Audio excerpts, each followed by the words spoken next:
গুজে রয়েছে কেন? তো বেরোচ্ছ নাকি? কই না তো। আজকে কি তোমার জন্মদিন? না রে বাবা। তাহলে কি আমার জন্মদিন? না।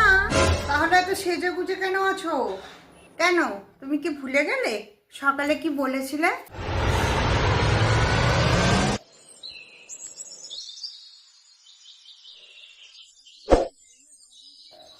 সারাক্ষণ এরকম নোংরা জামা কাপড় পরে কি করে থাকো বলো তো?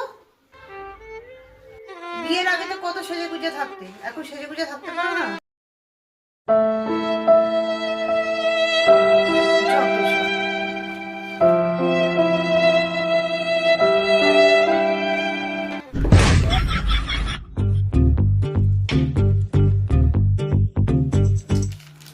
কি গো, খিদে পাচ্ছে, কিছু খাবার নিয়ে আসো না।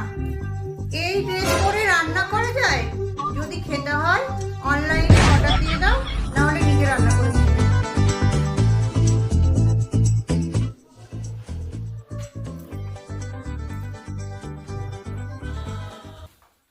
এই শোনো, সারাদিন ভাবে এইরকম ভাবে সাজগোজ করে আর এইসব জিনিসের মেনটেনেন্স করতে অনেক টাকা খরচা পড়ে যাচ্ছে। আমাকে 10,000 টাকা দাও। কত? 10,000?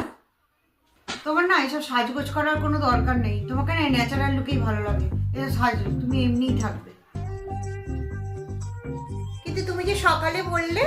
সকালে সকালে ওটা না মজা করে বলছিলাম, তুমি না সব কথা খালি সিরিয়াস নিয়ে নাও। কিন্তু আমার তো এইরকম ভাবে সাজগোজ করতে থাকতে সবসময় খুব ভালো লাগছে, আমি এইরকম ভাবেই থাকবো।